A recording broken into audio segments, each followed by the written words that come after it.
안녕하세요, 닥터존입니다. 오늘 할 얘기는 칼슘에 대한 이야기인데요. 우리 몸에는 적당량의 칼슘이 필요합니다. 뼈 건강뿐만 아니라 세포의 신호 전달, 근육의 활동, 호르몬의 전달, 세포 분열 및 분화에도 꼭 필요한 요소죠. 이 칼슘을 보충하기 위해서 우리는 약을 먹어야 할까요? 어떤 의사는 약을 먹으라고 권유하기도 하고, 또 어떤 의사들은 먹으면 신장에 돌도 생기고 심혈관 질환에 안 좋다는 얘기를 하기도 합니다. 참 어떻게 해야 할지 난감하죠. 그래서 제가 한번 정리해봤습니다. 끝까지 잘 들어봐 주세요. 우선 칼슘은 우리 몸에 어디에 제일 많을까요? 모두 다 잘 아시겠지만 99%는 우리 뼈에 있습니다.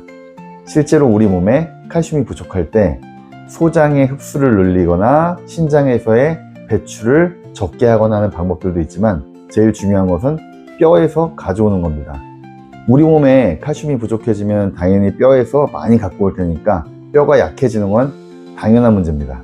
그리고 칼슘이 고지방식이라 하는 사람에게는 대장암 위험도도 낮추고, 칼슘을 1일 800에서 1200mg 복용하는 사람들은 400mg 이하로 먹는 사람들에 비해서 혈압도 낮았다고 합니다.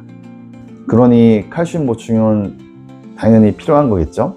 하지만 과도한 복용을 했을 경우에는 변비를 일으키거나 신장 결석의 위험도를 올리고 조직에 침착되어 동맥 등을 딱딱하게 만드는 동맥 경화도 일으키기도 합니다.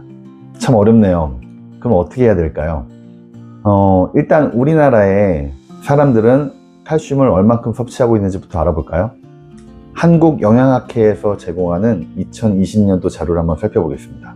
성인 남녀 기준으로 할 때 권장 섭취량은 700에서 800mg 이상이 됩니다. 대한골다공증학회에서는 남자는 700, 여자는 800mg 이상을 권유하고 있으며, 대한골대사학회에서는 800에서 1000mg 이상을 권고하고 있습니다. 그럼 우리는 이 권장 섭취량에 맞춰서 일상적으로 잘 복용을 하고 있을까요?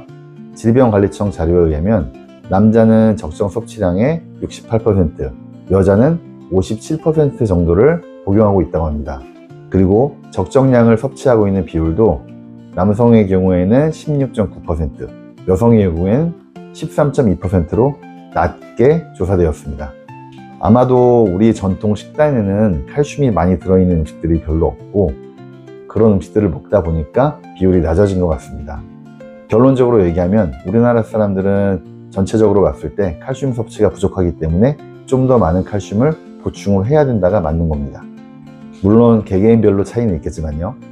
하지만 위에서도 언급했다시피 칼슘을 많이 먹게 되면 부작용도 있는 것도 사실입니다.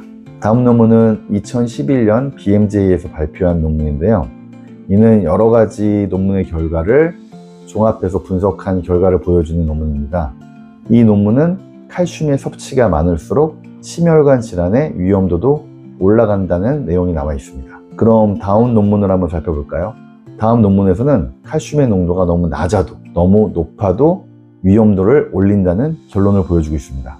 결론적으로 이야기를 해보자면, 지금까지 얘기한 것들은 우리는 칼슘이 필요하고, 대신 너무 많은 양을 복용해도 혹은 너무 적게 먹어도 문제가 생길 수 있다는 겁니다. 그럼 우리는 이 적정량의 칼슘을 어떻게 보충을 해야 될까요? 약으로 먹어야 할까요? 아니면 음식으로만으로 해결이 가능할까요? 이 문제에 대해서는 다음 시간에 좀 더 자세하게 설명을 해드리도록 하겠습니다. 그럼 다음 시간에 뵙겠습니다.